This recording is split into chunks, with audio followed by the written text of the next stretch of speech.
నమస్కారం వార్తలకు స్వాగతం. ముందుగా ముఖ్యాంశాలు.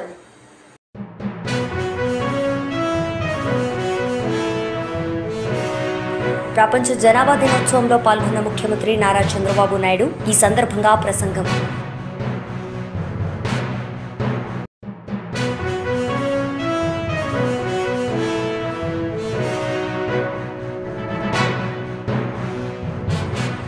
మాజీ మంత్రి హరీష్ రావు మీడియా సమావేశం, పలు అంశాలపై వివరణ.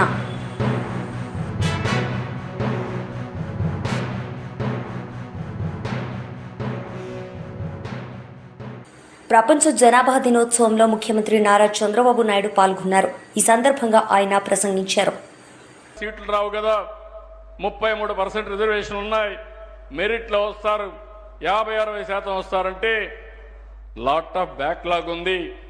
మీరందరూ ముందుకు పోయారు. ఇప్పుడు మీరు కొంతవరకు నియంత్రణ చేసి ఆడబిడ్డలు చదువుకుంటే మంచిదే అన్నాను. ఆ ఒక్క పాలసీతో ఈరోజు చూస్తే వరకట్నాలు లేవు, భార్యాభర్తల పైన వివక్షత లేదు.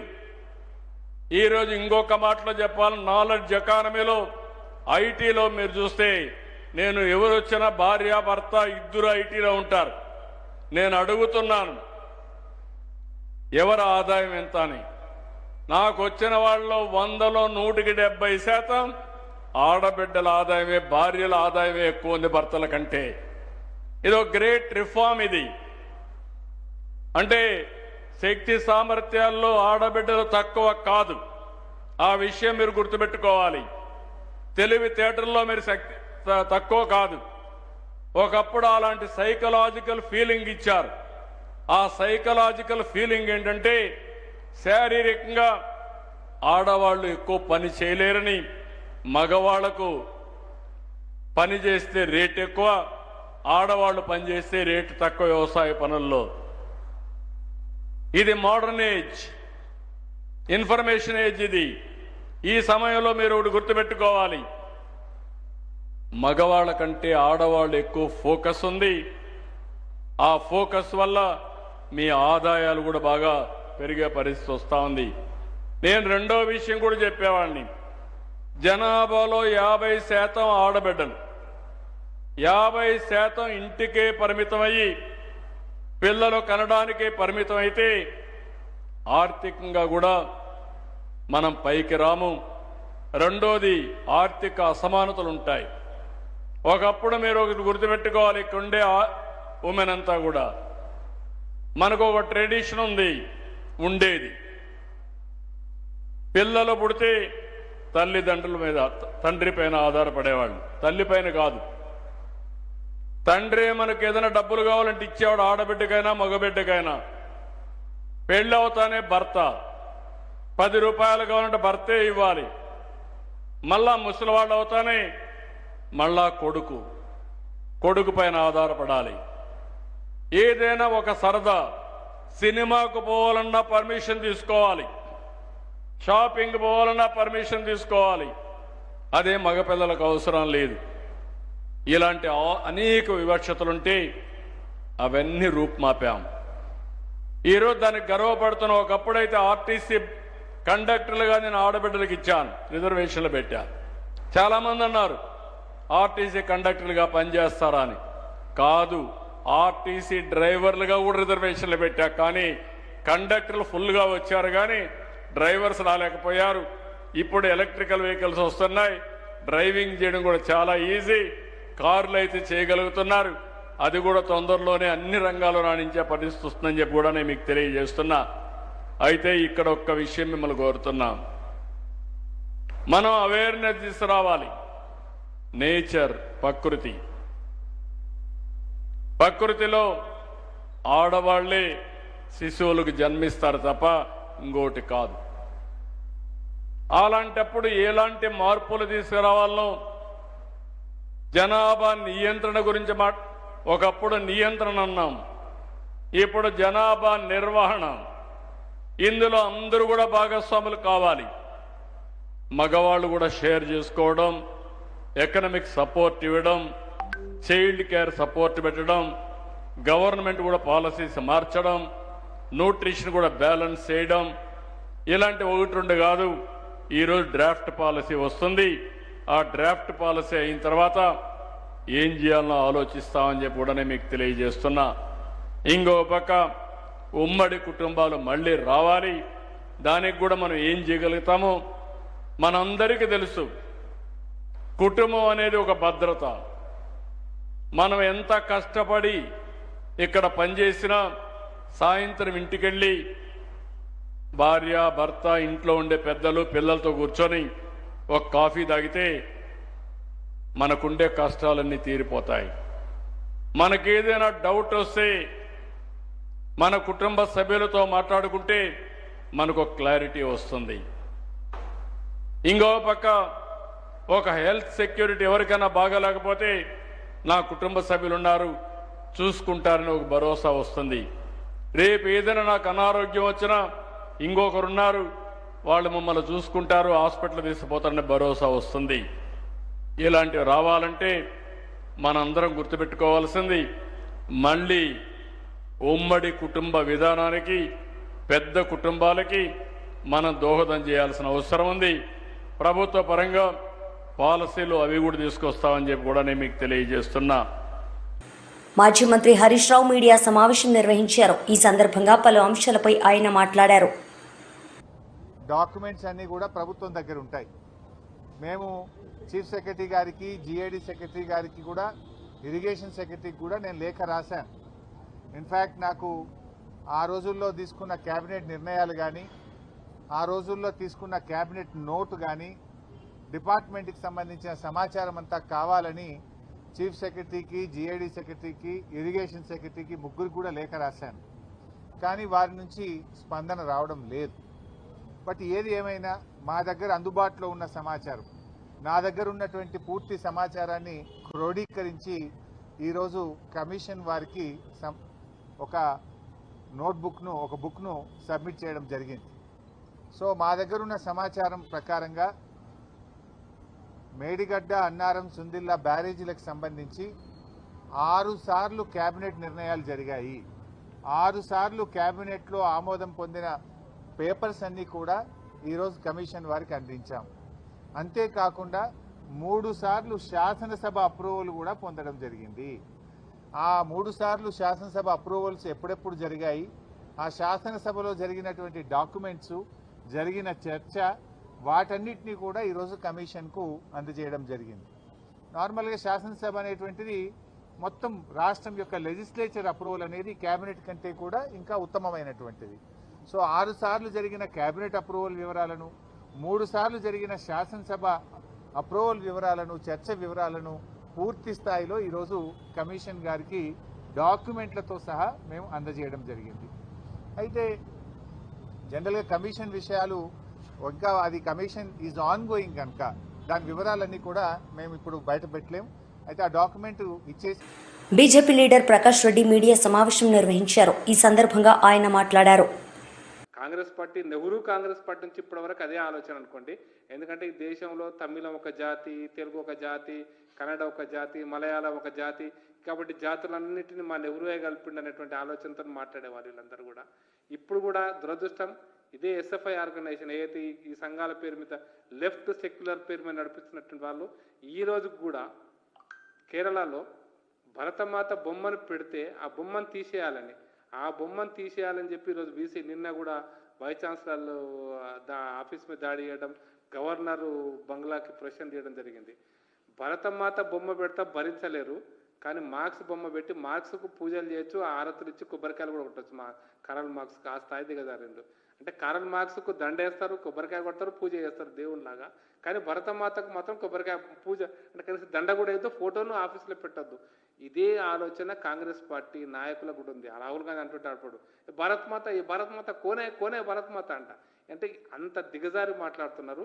అదే కోణంలో పనిచేసినటువంటి సంస్థలు ఏవైతున్నాయో హైదరాబాద్ సెంట్రల్ యూనివర్సిటీలో ఆనాడు ఎటువంటి పనిచేసినాయి, ఆనాడు సెంట్రల్ యూనివర్సిటీ సంఘటనకు ఈనాడు మా రాష్ట్ర అధ్యక్షుని యొక్క నియామకానికి ఏం సంబంధమో నాకు అర్థం కాలే, ఎటువంటి సంబంధం అర్థం కాలే. మరి ఈరోజు బట్టి విక్రమార్క గారు ఉండి 10 సంవత్సరాల తర్వాత ఈ సంఘటన ఎందుకు తీసుకొచ్చారో నాకు అర్థం కాలేదు. నేను అనుకుంటున్నా పూర్తిగా ప్రజల యొక్క అటెన్షన్ డైవర్ట్ చేయడానికి, లేదా మా అధ్యక్షుడిని ఒక రకంగా నియామకాన్ని తక్కువ చేసి చూపించడానికో లేదా ఒక వర్గం ప్రజలు రెచ్చగొట్టి మరొకసారి కులాల పేరు మీద, మతాల పేరు మీద, వర్గాల పేరు మీద, ప్రాంతాల పేరు మీద రెచ్చగొట్టడానికో, అందుకోసం సౌత్, నార్త్, ఈస్ట్, వెస్ట్ అని మాట్లాడుతుంటారు. అటువంటి ప్రయత్నంలో భాగంగానే బట్టి విక్రమార్క ఇటువంటి పని చేశారు. కాబట్టి తెలంగాణ ప్రజలారా, ఇటువంటి విచ్ఛిన్నకర శక్తులు అధికారంలో ఉండడం దురదృష్టకరం.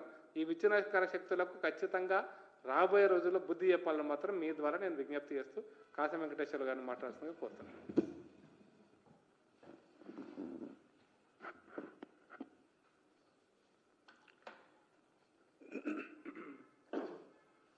కాంగ్రెస్ పార్టీ ఎప్పుడు కూడా అబద్ధాలు ఆడడం, ప్రజలలో విభేదాలు సృష్టించడం, దాంతో లబ్ధి పొందే ప్రయత్నం చేయడం మొదటి నుంచి కాంగ్రెస్కు ఉన్నటువంటి ఒక గుణము లేకపోతే లక్షణం. అయితే ఇవాళ ఒక ఉప ముఖ్యమంత్రి విక్రమార్క గారు ఈ రకంగా మాట్లాడతారని చెప్పేసి ఎవరు అనుకోలే. ఎంతో కొంత విలువలతోటి రాజకీయాలు చేస్తాడని చెప్పేసి అనుకుంటా ఉంటారు. కానీ ఇప్పుడేం అవసరం వచ్చిందో ఈ విషయాన్ని, ఈ సంఘటనను మళ్ళీ ఒకసారి బయటికి తీసుకురావాల్సినటువంటి అవసరం ఏమొచ్చిందో ప్రజలకు చెప్పాల్సినటువంటి అవసరం ఉంది. అంటే ప్రజలలో ఎప్పుడైతే కాంగ్రెస్ పార్టీ బలహీనపడుతుందో, అపఖ్యాతి పాలవుతుందో, లేదా ప్రజలకు ఇచ్చినటువంటి హామీలను నెరవేర్చలేక అసమర్థంగా పాలన కొనసాగిస్తుందో, అటువంటప్పుడు మాజీ మంత్రి పేర్ని నాని మీడియా సమావేశం నిర్వహించారు. ఈ సందర్భంగా పలు అంశాలపై ఆయన మాట్లాడారు. వ్యవసాయ శాఖ మంత్రి జగన్మోహన్ రెడ్డి గారిని తిడతాకు తప్పితే ఒక్క చోట ఎక్కడన్నా ఏ రైతునైనా ధాన్యం పండించినటువంటి పంట కనీసం గిట్టుబాటు ధరలాగా ఏడ్చి తెగనమ్మే పరిస్థితులు ఉంటే కృష్ణా గోదావరి డెల్టాలో ఎక్కడన్నా తిరిగిన పాపాన పోయాడా అని అడుగుతున్నాను. ధాన్యం బస్తా 1200 రూపాయలకి, 1300 రూపాయలకి, 1400 రూపాయలకి తెగనమ్ముకుంటే ధాన్యం మధ్యవర్తులు, పెట్టుబడిదారులు, మిల్లర్లు అడ్డగోలుగా దోచుకుంటుంటే వ్యవసాయ శాఖ మంత్రి ఎక్కడన్నా తిరిగాడా అని అడుగుతున్నాను. ముచ్చటగా సివిల్ సప్లై శాఖ మంత్రి 3 చోట్ల తిరిగితే 3 చోట్ల తెలుగుదేశం పార్టీ కార్యకర్తలుగా పనిచేసినటువంటి రైతాంగమే నిలదీసి ఎందుకురా మన ప్రభుత్వం ఈ దిక్కుమాలిన ప్రభుత్వం అని చెప్పని తిట్టినా కూడా పరిస్థితులు చక్కబడనటువంటి పరిస్థితులు. కోకో, మిర్చి బాధలు, పొగాకు బాధలు, అంటే మిర్చి పొగాకు పండించినటువంటి రైతు బాధలు పగవాడికి కూడా రానటువంటి పరిస్థితులు ఇవాళ ఈ ఆంధ్రప్రదేశ్ రాష్ట్రంలో దాపురించింది. జగన్ గారు వెళ్తేనేమో నీకేం పని, నువ్వు వెళ్ళి ఏం చేస్తావు? జగన్మోహన్ రెడ్డి సినిమా సెట్టింగ్ల యాత్రలో అధికారం లేనటువంటి జగన్మోహన్ రెడ్డి గారు వెళ్తానంటేనేమో అడ్డంకులు సృష్టిస్తారు. పోనీ మీరు వెళ్తున్నారా అంటే మీలో ఒక్కడు వెళ్ళి చచ్చేవాళ్ళు లేడు, ఆదుకుని చచ్చేవాళ్ళు లేడు ఒక్కడో. జగన్మోహన్ రెడ్డి గారు మిర్చి ఆడికి వెళ్తున్నప్పుడు, మిర్చి ఆడికి వెళ్ళే వరకు కూడా అక్కడ మిర్చి ఆడి అంటే మిర్చి పండించేటువంటి ప్రాంతంలో ఉన్నటువంటి ఎంపీ కేంద్ర మంత్రిగా ఉంటాడా? కేంద్రంతో ఒక్కరోజు కూడా మాట్లాడ్డా? రైతుల దగ్గరికి వెళ్ళి ఒక్కరోజు కూడా పరామర్శించరా? ఒక్కడంటే ఒక్కడు ఎమ్మెల్యే కానీ, ఎంపీ కానీ, కేంద్ర మంత్రి కానీ, లేదా రాష్ట్ర మంత్రి కానీ ఎవడన్నా జగన్ గారు వెళ్ళే వరకు మిర్చి ఆటికి ఒక్కడెళ్ళి రైతుల గురించి అజగనుకున్నాడా? కేంద్రంలో ఒక్కడన్నా మాట్లాడా? మీరేమన్నా మార్కెట్ ఇంటర్వెన్షన్ సబ్సిడీ ఇచ్చి ఎక్కడన్నా కొనుగోలు చేశారా? ఆ రైతు రేటు పెంచే గిట్టుబాటు ధర వచ్చేట్టుగా ఒక్కడంటే ఒక్కడన్నా పనిచేసి చచ్చాడా అని అడుగుతున్నాను. మీరు పని చేయరు, రైతుల్ని పట్టించుకోరు, రైతు పంట కొనరు, రైతుకు గిట్టుబాటు ఇవ్వరు. జగన్ వెళ్తే ఏడుస్తారు జగన్ మీద పడి. ఇవాళ పొగాకు కోసం వెళ్తే పొగాకు రైతాంగం గురించి వెళ్తే అక్కడికి పచ్చమోకన ఒక 25 మందినో 30 మందినో అక్కడికి పంపిస్తారు రెచ్చగొట్టి.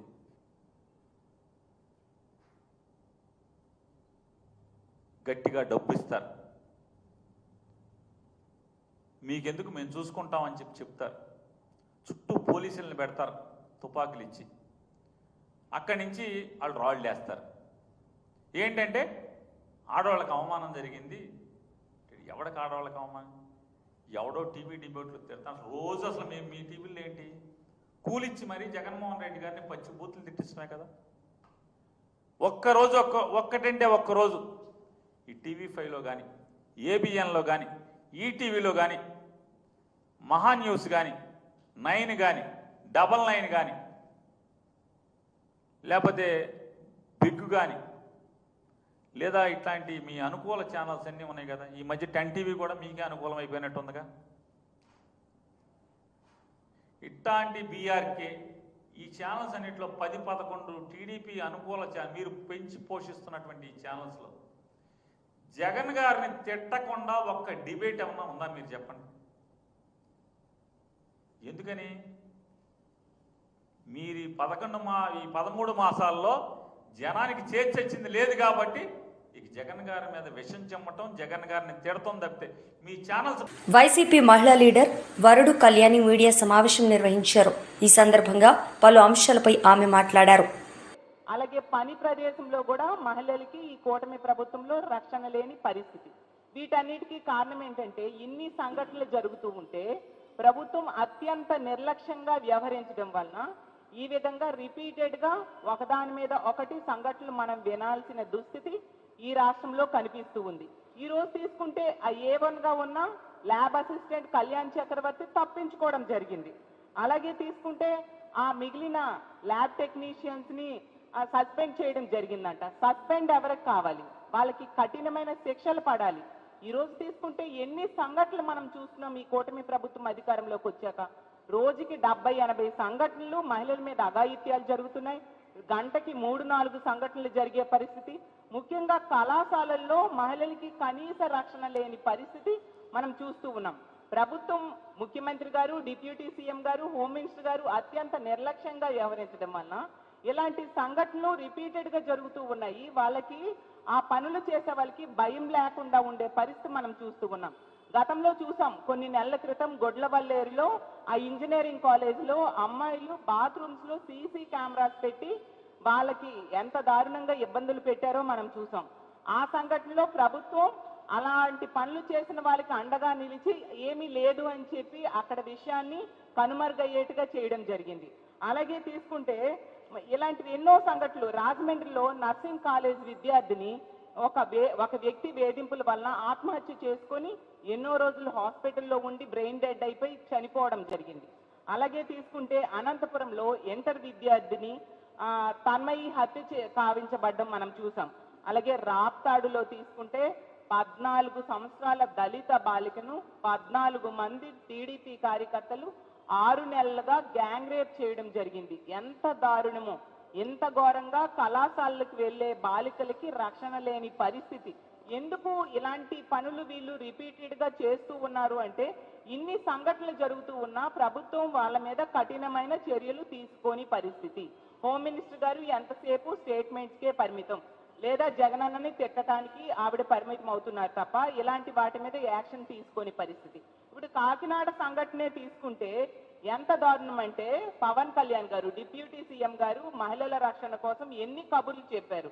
తాట తీస్తానన్నారు. మహిళల మీద ఎవరైనా చేయేస్తే తాట తీస్తాను అని చెప్పిన విషయం ఈ రాష్ట్రంలోని ఏ మహిళ కూడా మర్చిపోలేదు. పవన్ కళ్యాణ్ గారు, మీకు ఒకటే అడుగుతున్నాను మా వైఎస్ఆర్ కాంగ్రెస్ పార్టీ మహిళా విభాగం తరఫున, అలాగే ఆంధ్ర రాష్ట్రంలో ఉన్న మహిళల తరఫున, మీ సొంత జిల్లాలో మీరు మంత్రిగా ప్రాతినిధ్యం వహిస్తున్న మీ సొంత జిల్లాలో 50 మంది మహిళలకు నెల రోజులుగా ఒక దుర్మార్గుడు ఈ విధంగా శరీర భాగాలను ఫోటోలు తీసి వేధిస్తే ఎంతమందికి తాడు తీశారు? మీరు ఎక్కడికి వెళ్ళిపోయారు డిప్యూటీ సీఎం గారు అని నేను అడుగుతూ ఉన్నాను. అలాగే హోం మంత్రి గారు, ఆవిడ సొంత జిల్లాకి పక్క జిల్లాలో ఈ సంఘటన జరిగింది, కాకినాడలో జరిగితే మరి హోమ్ మినిస్టర్ గారు మానవత్వం కోసం చాలా స్టేట్మెంట్స్ ఇచ్చారు, ప్రెస్ మీట్లు పెట్టారే, మరి మీకు మానవత్వం అనేది లేదా? 50 మంది ఆడపిల్లలు ఎంత దారుణంగా లైంగిక వేధింపులకు గురయ్యారు కదా, మరి మీరు ఎక్కడ స్పందించారు? ఏమాత్రం స్పందించిన సంఘటనలు ఇప్పుడు చెప్పిన ఏ సంఘటనలో కూడా మీరు ఒక మహిళా హోంమంత్రి అయ్యుండి కూడా మీరు స్పందించినట్టుగా దాఖలాలు లేవు. మీరు ఏం చెప్పారు హోంమంత్రి గారు? కూటమి ప్రభుత్వం అధికారంలోకి వచ్చింది, ఈ రాష్ట్రంలో ఉన్న మహిళలందరూ ప్రశాంతంగా నిద్రపోవచ్చు అని. ఎక్కడమ్మా ప్రశాంతంగా నిద్రపోతున్నారు? ఈ విధంగా వేధింపులకు, లైంగిక వేధింపులకు గురవుతూ ఉన్నారు. బాత్రూమ్స్ లో సీసీ కెమెరాలు పెడుతున్నారు, అలాగే లైంగిక వేధింపులతో వాళ్ళకి హత్యలు చేస్తున్నారు, అత్యాచారాలు చేస్తూ ఉన్నారు. 3 సంవత్సరాల ముక్కు పచ్చలారని చిన్నారుల మీద కూడా అత్యాచారం చేసి హత్యలు చేసిన సంఘటనలు మనం ఎన్ని వింటూ ఉన్నాం. మీరు ఏం చేస్తూ ఉన్నారు? ఏ ఒక్క సంఘటనలో అయినా మీరు వెళ్ళి ఆ కుటుంబానికి ధైర్యం చెప్పడం కానీ అలాంటి తప్పుడు పనులు చేసిన బీఆర్ఎస్ లీడర్ మీడియా సమావేశం నిర్వహించారు. ఈ సందర్భంగా పలు అంశాలపై ఆయన మాట్లాడారు. నాకు అర్థం కాలేదు ఏంటంటే, గత 18 నెలల కాంగ్రెస్ పరిపాలనలో నగరంలో పరిస్థితులన్నింటినీ కూడా అస్తవ్యస్తం చేసింది కాంగ్రెస్ పార్టీ. పరిపాలన అంతా కూడా మంటగలిసిపోయింది. చాలా చోట్ల వీధి దీపాలు కూడా వెలుగుతలేవు. అట్లాంటిది అలా సడన్గా జూబ్లీ హిల్స్ నియోజకవర్గం సరిహద్దులు ఎక్కడ ఉన్నాయి, ఎన్ని డివిజన్లు ఉన్నాయి, ఎక్కడ బస్తీలు ఉన్నాయి, ఏ కాలనీలు ఉన్నాయి, జూబ్లీ హిల్స్ నియోజకవర్గ ఆనుపానులు కూడా తెలవని కాంగ్రెస్ పార్టీ మంత్రులు ఇవాళ మా శాసనసభ్యుడు మరణం తర్వాత ఉప ఎన్నిక వస్తుందనే ఉద్దేశంతో ఇవాళ రోజు పర్యటనలు చేస్తూ ఉన్నారు. జూబ్లీస్ ప్రజలు ఆశ్చర్యపోతూ ఉన్నారు. 18 నెలలుగా అక్కడ ప్రజల వైపున తరపు నుంచి అక్కడ మా దివంగత శాసనసభ్యుడు కానీ, మా కార్పొరేటర్లు కానీ అనేక అంశాలపై ఇచ్చినటువంటి రిప్రజెంటేషన్లను పట్టించుకోని వాళ్ళు, జూబ్లీస్ ప్రజల యొక్క కష్ట నష్టాలు పట్టించుకున్న వాళ్ళు, నగరంలో ఒక నియోజకవర్గం ఉందో లేదో తెలియనటువంటి మంత్రులు ఇవాళ పొద్దున్న లేస్తే అక్కడికి వచ్చి వాళ్తూ ఉన్నారు. మా ప్రజలు ఆశ్చర్యపోతూ ఉన్నారు. అబ్బా, సడన్గా కాంగ్రెస్ పార్టీకి ఇంత ప్రేమ ఎందుకు వచ్చింది? రాష్ట్ర వ్యవసాయ మంత్రికి జూబ్లీస్లో సీసీ రోడ్ శంకుస్థాపనకు ఏం సంబంధము? కార్మిక బాగోగులు చూడాల్సినటువంటి వాళ్ళు ఒకవైపు పరిశ్రమల్లో ప్రమాదాలు జరుగుతూ ఉన్నాయి, సరైన పర్యవేక్షణ లేదని చెప్తుంటే కార్మిక శాఖ, దాని సంబంధిత శాఖల యొక్క బాగోగులు చూడాల్సినటువంటి ఒక మంత్రి, నగర ఇన్ఛార్జ్ అయితే అన్ని నియోజకవర్గాలను చూడాల్సినటువంటి మంత్రి, సొంత డివిజన్లో సమస్యలు కూడా చూడని మేయరు, నగరంలో కుక్కల బెడద ఉంది, శానిటేషన్ సమస్య ఉంది, జిహెచ్ఎంసీ పాలన మొత్తం అస్తవ్యస్తంగా తయారైంది, రోజుకు అవినీతి అధికారి దొరుకుతున్నాడు. ఆ అంశాలు పట్టనటువంటి మేయరు ఈ నలుగురు కూడా ఏదో అదరాబాదరాగా ఇప్పుడేదో జరిగిపోయినట్టు ఇవాళ జూబ్లీస్లో రోజు పర్యటన చేస్తూ ఉన్నారు. ఒకవైపు నగరంలో అనేక సమస్యలు ఉన్నాయి. నేను ఇప్పుడు చెప్పాను, మాటలు చెప్తూ కాలం గడుపుతున్నారు తప్పితే కేసీఆర్ గారి ప్రభుత్వం మొదలుపెట్టి ఆల్మోస్ట్ పూర్తి చేసినటువంటి యొక్క ఫ్లైఓవర్లు, ఆ కొద్ది కంప్లీట్ చేసి రిబ్బన్లు కట్ చేస్తున్నారు తప్పితే హైదరాబాద్ నగరానికి కాంగ్రెస్ పార్టీ ప్రభుత్వం చేసిందేమీ లేదు. ఇవాళ అనేక చోట్ల నేను మొన్న షేక్పేట పోయాను. చెత్త కుప్పలు రాజ్యం వెళ్తూ ఉన్నాయి, వీధి కుక్కలు తిరుగుతూ ఉన్నాయి, చాలా చోట్ల డ్రైనేజ్ వ్యవస్థ అస్తవ్యస్తంగా ఉంది. నిన్న మొన్న వర్షానికి మళ్ళా కూడా యూజుగూడ ప్రాంతం కానీ కృష్ణానగర్ ప్రాంతం కానీ వరదలు వస్తూ ఉన్నాయి, అక్కడ ఇబ్బందులు ఉన్నాయి.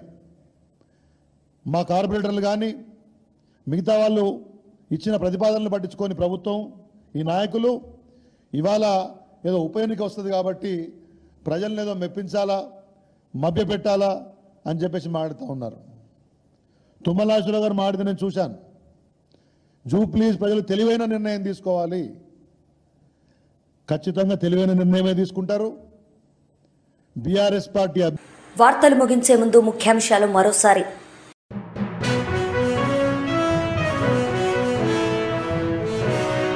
ప్రపంచ జనాభా దినోత్సవంలో పాల్గొన్న ముఖ్యమంత్రి నారా చంద్రబాబు నాయుడు. ఈ సందర్భంగా ప్రసంగం.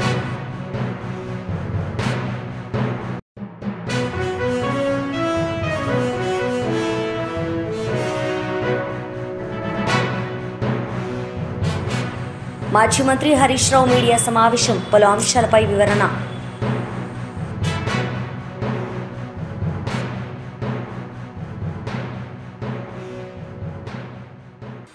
ఈ వార్తలు ఇంతటితో సమాప్తం. తిరిగి ప్రసారమయ్యే వార్తల్లో మళ్ళీ కలుద్దాం. అంతవరకు సెలవు. నమస్తే.